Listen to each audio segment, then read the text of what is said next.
আসসালামু আলাইকুম। বারাকা স্টোরিজের আজকের নিবেদন জবাব, ইসলাম বিরোধী বিভিন্ন ইস্যুতে মুসলমানদের বুদ্ধিভিত্তিক প্রতিউত্তর। স্রষ্টা থাকতে মানুষ কেন অনাহারে থাকে? নাফিস শাহরিয়ার। আর পৃথিবীতে বিচরণশীল সবার জীবিকার দায়িত্ব আল্লাহর, আর তিনি তাদের অবস্থান স্থল ও সংরক্ষণ স্থল জানেন। সবকিছুই সুস্পষ্ট এক কিতাবে রয়েছে। নাস্তিক মুক্তমনারা প্রায়ই কোরআনের এই আয়াত ব্যবহার করে একটা সিদ্ধান্তে উপনীত হয় যে যেহেতু এত এত লোক অনাহারে আছে, তাই স্রষ্টা বলার কিছু নেই। অথচ আপনি যে দিব্যি আহার করেই এই ধরনের প্রশ্ন তুললেন এবং দুনিয়ার অধিকাংশ মানুষই যে প্রতিদিন খেতে পারছে সেটা নিয়ে একবারও কৃতজ্ঞতা জ্ঞাপন করলেন না। প্রথমত, পৃথিবীতে কেউ যদি অনাহারে মারা যায়, তার মানে এই নয় স্রষ্টা বলে কেউ নেই, বরং এর মানে হলো আপনি স্রষ্টার উদ্দেশ্য এবং সব থেকে বড় কথা, আপনার নিজের জীবনের উদ্দেশ্যই বুঝতে পারেননি। পৃথিবীতে কোনো সমস্যা থাকার মানে এই নয় কোনো পরম করুণাময় সৃষ্টিকর্তা নেই, বরং এর মাধ্যমে এটাই প্রমাণিত হয় যে আপনি সৃষ্টিকর্তার সংজ্ঞা সম্পর্কে নিজেই কিছু একটা ধারণা করে নিয়েছেন, যা মোটেও সঠিক নয়। একটা পিঁপড়া যদি মানুষকে চ্যালেঞ্জ করে, তোমাদের না এত বুদ্ধি, তাহলে তোমরা মাটির উপর বাড়ি বানাও কেন? আমাদের মতো মাটির নিচে থাকতেই তো পারো। এখানে পিঁপড়া ধরে নিচ্ছে বুদ্ধিমান হলেই মাটির নিচে থাকতে হবে, যা হাস্যকর একটা যুক্তি। ঠিক একইভাবে এটাও হাস্যকর যে মানুষ সৃষ্টিকর্তার একটি সংজ্ঞা নিজেই তৈরি করেছে এবং সেই সংজ্ঞা ব্যবহার করে নিজেরাই সৃষ্টিকর্তার অস্তিত্ব অস্বীকার করে থাকে।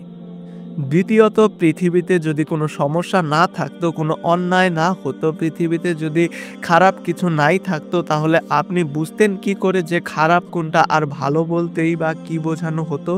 করুণা করার কোনো প্রশ্নই তখন আসে না যখন মন্দ কিছু ঘটে। কোনো মন্দ না থাকলে তো করুণার অস্তিত্বই থাকতো না, বরং আপনার মনে করুণার ধারণাটি যে আছে সেটাই তো প্রমাণ করে কেউ একজন আছেন যিনি আপনাকে করুণার ধারণাটি দিয়েছেন। না হলে এই ধারণাটি আপনার মনে এলো কি করে? তৃতীয়ত, আল্লাহ পরম করুণাময় হলেই যে তিনি কাউকে কোনো অন্যায় করতে দেবেন না, না আপনাকে কে বলেছে? বাবা মা তাদের সন্তানদের অত্যন্ত ভালোবাসেন, কিন্তু ভালোবাসেন বলেই তারা নিশ্চয়ই তাদের বাচ্চাদের চিন্তার স্বাধীনতা কেড়ে নেন না এবং প্রত্যেকটি কাজে বাধা দেন না। বাচ্চারা অন্যায় করে, তারপর তার জন্য শাস্তি পায়। বাচ্চারা যাতে ভুল না করে সে ব্যাপারে বাবা মা সর্বাত্মক সচেষ্ট থাকে। সন্তানদের অন্যায় থেকে দূরে রাখার জন্য পিতামাতা সবসময় উপদেশ দেন। আমাদের মালিক আল্লাহ একাই করেন আমাদের সাথে। আল্লাহ তাআলা কখনোই বাবা মা বা অন্য কোনো সৃষ্টির সাথে তুলনীয় নন। কেবল বোঝার সুবিধার্থে বাবা মায়ের উদাহরণটি দেওয়া হয়েছে। চতুর্থত, আপনি ধরে নিচ্ছেন পৃথিবীতে যাবতীয় দুঃখ কষ্টের জন্য আল্লাহ তাআলা দোষী। নাউজুবিল্লাহ। এখানে মানুষের কোনো প্রকার হাত নেই। মানুষ হাত থাকলেই কেন আল্লাহ এমন ব্যবস্থা করলেন না যাতে কোনো মানুষ কখনো অন্য মানুষকে কষ্ট দিতে না পারে? এর ব্যাখ্যা হলো, আল্লাহ যে মানুষের তাকদীর নির্ধারণ করেছেন এর বাইরে যাওয়ার সাধ্য মানুষের নেই। তা যেমন সত্য, তেমনি আল্লাহ মানুষকে শ্রম নির্ভর করে তৈরি করেছেন, সেটিও সত্য। আমরা সময় নিয়ে সঠিকভাবে চিন্তা করে দেখি না, অথচ আমরা আল্লাহকে দোষ দিই। যেমন ধরুন, আপনি হয়তো আফ্রিকার গরিব মানুষদের কষ্ট দেখে ভাবছেন, আল্লাহ কেন তাদেরকে এত কষ্ট দেন? আপনি সরাসরি ফলাফলের ওপর ফোকাস করেছেন। দুর্ভিক্ষের পেছনে বেশ কিছু কারণ রয়েছে, সেদিকে দৃষ্টিপাত করাও কিন্তু জরুরি। আল্লাহ আফ্রিকার দেশগুলোকে প্রচুর প্রাকৃতিক সম্পদ দিয়েছেন। তাদের তেল ছিল, হীরা ছিল, স্বর্ণ ছিল, খনিজ সম্পদে তারা ছিল অত্যন্ত সমৃদ্ধশীল একটি দেশ। কিন্তু এত প্রাচুর্য তাদের বিপর্যয় ঠেকাতে পারেনি। তাদের সরকার নিজেদের পকেটে টাকা ঢোকাবার জন্য পশ্চিমা দেশের কোম্পানিগুলোর সাথে চুক্তিবদ্ধ হয়ে সব তেল, গ্যাস, হীরা, সোনা পশ্চিমা দেশগুলোর হাতে তুলে দিয়েছে, যার ফলে আফ্রিকান কন্টিনেন্টগুলো অর্থনীতি ধ্বংস হয়ে গেছে। আর তারই ফল ভোগ করছে দেশের মানুষগুলো। দরিদ্র সীমার নিচে তো নেমে গেছে, এমনকি না খেতে পেয়ে অনেকে মারাও যাচ্ছে।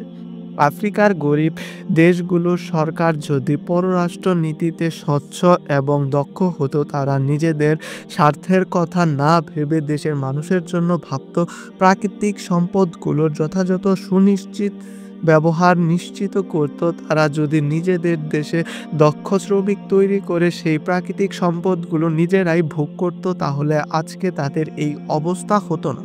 আল্লাহ সেই দেশগুলোকে বিপুল পরিমাণ প্রাকৃতিক সম্পদ দিয়েছিলেন, যেমনটি কিনা তিনি মালয়েশিয়াকে দিয়েছেন।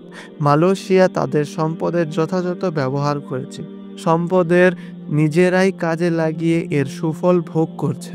তারা এখন অর্থনীতিতে বেশ সমৃদ্ধ একটি জাতি। অন্যদিকে আফ্রিকার দেশগুলো অল্প কমিশনের বিনিময়ে বিদেশের কোম্পানিগুলোতে নিজেদের প্রাকৃতিক সম্পদ নিয়ে যাওয়ার সুযোগ করে দিয়ে নিঃস্ব হয়ে পড়েছে। আল্লাহ কখনো কোনো জাতির উপরে দেওয়া তার অনুগ্রহকে বদলান না, যতক্ষণ না সে জাতি নিজেদের বদলে ফেলে। এবার দয়া করে এই দাবি করবেন না যে আল্লাহ কেন অলৌকিক কিছু করলেন না যাতে এরকম কিছু না হয়। আল্লাহ তো চাইলেই এখন অলৌকিকভাবে তাদের খাবার পাঠাতে পারেন। একটু চিন্তা করলেই বোঝা যায় এমন চিন্তা করা কতটা হাস্যকর। ধরে নেই একদিন সোমালিয়াতে আকাশ থেকে খাবার পড়তে শুরু করলো। এর ফলাফল কি হতে পারে ভাবুন তো। বিশ্বের সব মিডিয়া সেখানে জড়ো হবে, ট্যুরিস্টরা ভিড় জমাবে, ঝাঁকে ঝাঁকে বিভিন্ন বৈজ্ঞানিক সংস্থাগুলো আসবে গবেষণা করতে। তারপর ওই লোকগুলোকে তারা রেস্ট্রিক্টেড এরিয়া ঘোষণা করবে। মূলত যাদের সুবিধা পাওয়ার কথা তারাই বঞ্চিত হবে। সবশেষে বিজ্ঞানীদের গবেষণায় উঠে আসবে এলিয়েনদের খাবার পাঠানো থেকে শুরু করে আরও বিভিন্ন ধরনের বৈজ্ঞানিক তত্ত্ব। কারণ প্রথম অধ্যায়ে আমরা দেখেছি যে বিজ্ঞান কেবল জাগতিক ব্যাখ্যা দিতেই প্রতিজ্ঞাবদ্ধ। এক ভাইয়ের একটা ঘটনা শেয়ার করি, তার সাথে আমার কথোপকথনের খণ্ডচিত্র তুলে ধরি। পরিচিত ভাই: ভাই, এগুলো সব বানানো, বাড়ি ঘর করে দেখায় মানুষের গলানোর জন্য। আমি: না ভাই, ওয়ার্ল্ড ব্যাংক রিপোর্ট দেখেন, WFP রিপোর্ট দেখেন, উইকিপিডিয়া দেখেন, সবাই একই জিনিস বলছে। একসাথে সবাই প্রতারণা করতে পারে না। তিনি অনেকক্ষণ ঘাটাঘাটি করে দেখলেন। পরিচিত ভাই: ঠিক কথাই তো মনে হচ্ছে, মানুষের অবস্থা তো সত্যিই খারাপ। আমি: আসেন না, আমরা কিছু ডোনেট করি, চলেন প্রতি মাসে মাত্র 20 পাউন্ড হলেও ডোনেট করি। যে কোনো একটা চ্যারিটির ওয়েবসাইটে যান, 5 মিনিটও লাগবে না। তিনি: 20 পাউন্ড তো অনেক, আগে 5 পাউন্ড দিয়ে শুরু করি। আমি: ভাই, আপনি আপনার পরিবার নিয়ে একবার সিনেমা দেখতে গেলেন, 20 পাউন্ড চলে যায়। আর আপনি মাসে একটা সিনেমার টাকা বাঁচিয়ে 10টা গরিব পরিবারের মানুষের 1 মাসের জন্য 3 বেলা খাবারের ব্যবস্থা করে দিতে পারবেন না। তিনি: আচ্ছা আচ্ছা, আজকে রাতটা চিন্তা করে দেখি, বউয়ের সাথে কথা বলি আগে, কালকে আপনাকে জানাবো। আমি গভীর আগ্রহে রাত পার করি আগামীকালের জন্য, বড় আশা মনে তাকে আগামীকালকে রাজি করাতে পারবো ডোনেট করার জন্য। তিনি: ভাই, রাতে অনেক চিন্তা করলাম, আমার অবস্থা বেশি ভালো না ভাই। আমার মাস্টার্সের খরচ দিতে হচ্ছে, প্রত্যেক মাসে বাড়ির মর্টগেজ দিতে হয়, আমার ছেলেরা বড় হচ্ছে, 10 বছর পরেই ওদের ইউনিভার্সিটিতে দেব, অনেক পড়ার খরচ দিতে হবে, আর এই বছর দেশেও যাওয়ার দরকার। যতটুকু পারি পাউন্ড জমানোর চেষ্টা করছি। আমি: কি বলেন ভাই, আপনার মাসে মাত্র 20 পাউন্ড দিলে এগুলো সব বন্ধ হয়ে যাবে? তিনি: বলা তো যায় না, মাসে 20 পাউন্ড মানে বুঝেন, বছরে 250 পাউন্ড একজন প্লেনের টিকিট হয়ে যায়। আমি: একবার না বেরিয়ে সেই টাকা দিয়ে 10টা মানুষের পুরো 1 বছর 3 বেলা খাবারের ব্যবস্থা করতে পারবেন না? 10টা মানুষ না খেয়ে মারা যাবে, এতে আপনার কিছুই যায় আসে না। তিনি: আমার টাকাগুলো তাদের কাছে যাবে তার গ্যারান্টি কি? দেখবেন এর মধ্যে 10 পাউন্ড সব কর্মচারীর বেতন, যাতায়াত খরচ, হাবিজাবিতে খরচ হয়ে যাচ্ছে। এগুলো সবই ব্যবস্থা। আমি: তাতে কি, সেটাও তো দরকার, না হলে এই টাকাগুলো গরিব লোকদের কাছে যাবে কি করে? আপনি আমি তো নিজেরা প্লেনে করে আফ্রিকায় গিয়ে গরিবের হাতে তুলে দেব না, কাউকে তো যেতে হবেই নাকি? তিনি: না, আমরা ঠিক মন টানছে না। মনে হচ্ছে বিপদের জন্য টাকাগুলো রেখে দেওয়া দরকার। আপনার বাচ্চা হলে বুঝবেন কত যন্ত্রণা জীবনে। ঈদে ওদেরকে জামাকাপড় কিনে দিতে হবে সেজন্য টাকা বাঁচাচ্ছি। আমি আপনার একটা প্যান্টের দাম কমপক্ষে ২০ পাউন্ড। এবার ঈদে একটা প্যান্ট না কিনে ৩ টা মানুষকে বাঁচান। তিনি ঈদে নতুন জামাকাপড় কিনব না বলেন কি? এই কাপড় পরে মানুষদের বাসায় বেড়াতে যাব। লোকে কি বলবে? আমি আমি এই খয়েরি প্যান্টটা পরে গত ২ মাস ধরে অফিস করছি। একবারও খেয়াল করছেন সেটা? আমার কি মান-সম্মান চলে গেছে? বা ডিমোশন হয়েছে বা আমাকে অফিস থেকে বের করে দিয়েছে?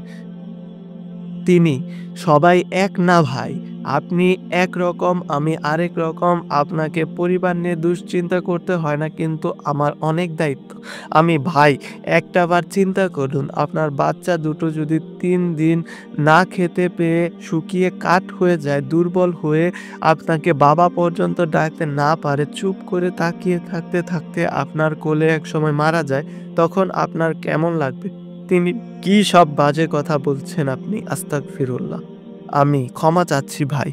কিন্তু একটাবার ঠান্ডা মাথায় ভেবে দেখুন, আপনার তো বাচ্চা আছে, আপনার বোঝা উচিত। আপনার কি মনে হয় না যে ৪,০০০ বাচ্চা তাদের বাবা-মায়ের চোখের সামনে মারা যাবে, তাদের একজনকে হলেও আপনার বাঁচানো উচিত, মাত্র একজনকে?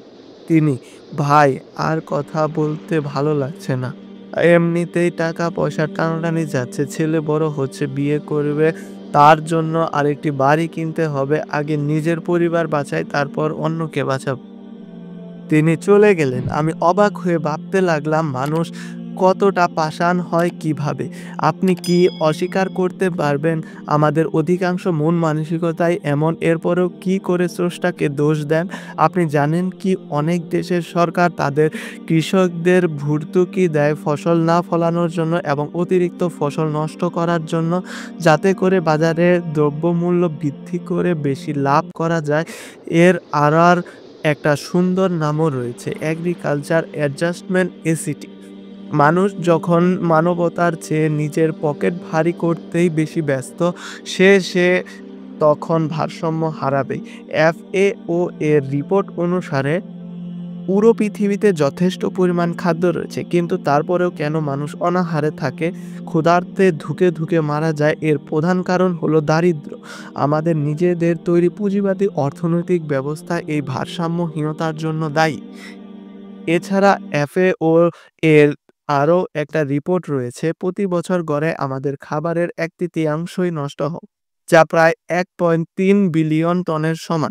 এই ক্ষতির পরিমাণ উন্নত দেশে ৬৮০ বিলিয়ন থেকে ৩১০ বিলিয়ন মার্কিন ডলারের সমান। তাছাড়া একজন প্রাপ্তবয়স্ক মানুষের দৈনিক ১৮০০ ক্যালোরির যথেষ্ট, যেখানে আমেরিকার এর পরিমাণ মাথাপিছু ৩৭৫০।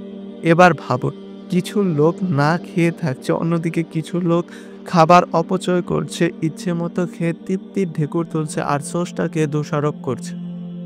আপনি যদি ভেবে থাকেন আফ্রিকান দেশগুলোর জলবায়ু দুর্ভিক্ষই সৃষ্টি করছে, তাহলে ভুল ভাবছেন। একটি দেশে দুর্ভিক্ষের পেছনে শুধু প্রাকৃতিক কারণই কাজ করে না, এর পেছনে থাকতে পারে যুদ্ধের মতো অস্থিতিশীল রাজনৈতিক পরিস্থিতি, দারিদ্রতা, যোগাযোগ ব্যবস্থার সমস্যা সহ আরও বহুবিধ কারণগুলোর সবই আসলে মানবসৃষ্ট। খাদ্য সমস্যা নিয়ে আরও বিস্তারিত পড়তে পারেন ওয়ার্ল্ড হাঙ্গার 10 মিথ বইতে। স্রষ্টা থাকার পরেও মানুষ কেন অনাহারে মারা যায়? এর উত্তর আল্লাহ কোরআনেই দিয়েছেন। এবং অবশ্যই আমি তোমাদের পরীক্ষা করব কিছুটা ভয়, ক্ষুধা, মাল ও জানের ক্ষতি ও ফল ফসল বিনষ্টের মাধ্যমে। আল্লাহ বলেই দিয়েছেন, তিনি আমাদের ক্ষুধা দিয়ে পরীক্ষা করবেন। এই পরীক্ষাটা শুধু যাকে ক্ষুধা দেওয়া হয়েছে তার জন্য নয়, বরং আমরা যারা এই ক্ষুধাটা দেখেছি, অনাহারীদের ক্ষুধা সম্পর্কে জানতে পেরেছি, তাদের জন্য একটা বিশাল একটা পরীক্ষা। স্রষ্টা কি আমাদের প্রতিবেশীর প্রতি লক্ষ্য রাখতে বলেননি? স্রষ্টা কি আমাদের ক্ষুধার্তকে খাবার খাওয়াতে বলেননি? আপনি স্রষ্টার আইনকে ভঙ্গ করে আবার স্রষ্টাকেই দোষারোপ করেন কোন সাহসে? সূরা হুদের ৬ নম্বর আয়াতের ব্যাখ্যায় অনেক আলিম বলেন, এই রিজিকের দায়িত্ব গ্রহণের অর্থ হবে আয়ুষ্কাল শেষ হওয়া পর্যন্ত এক নির্দিষ্ট সময়কালের জন্য আল্লাহর রিজিকের দায়িত্ব নিয়েছেন। অর্থাৎ যারা অনাহারে মারা যায় তাদের আয়ু শেষ হয়ে যায়, ফলে রিজিক প্রদান বন্ধ করে দেওয়া হয়। আপনি যদি মুসলিম হয়ে এই দাবি তোলেন যে একজন শিশুরা কি দোষ, তাহলে জেনে রাখা উচিত স্রষ্টার বিধান অনুযায়ী মৃত্যু দোষের কিছু না, বরং পৃথিবীতে শুরু থেকেই নশ্বরতা দিয়ে বানানো হয়েছে। জীব মাত্রই মৃত্যুর স্বাদ গ্রহণ করবে। আপনাকে সূরা বাকারার 255 নং আয়াতটাকে স্মরণ করিয়ে দিতে চাই। আকাশসমূহ এবং পৃথিবীতে যা কিছু আছে সব কিছুই কেবল তার। হতে পারে এতে কোনো হিকমা আছে যা আমরা এখনো বুঝতে পারছি না, এবং যখন তাকে পরীক্ষা করেন অতঃপর রিজিক সংকুচিত করে দেন, তখন বলে আমার পালনকর্তা আমাকে হেয় করছেন। অডিও বুকগুলো যদি ভালো লাগে তাহলে বারাকা স্টোরিজ চ্যানেলটি সাবস্ক্রাইব করে আমাদের পাশে থাকতে পারেন। পাশাপাশি ব্যাকগ্রাউন্ডে প্লেব্যাক উপভোগ করতে চাইলে আমাদের পডকাস্টটি সেভ করে ইউটিউব মিউজিকে স্ট্রিম করতে পারে। ইয়ামানিলি।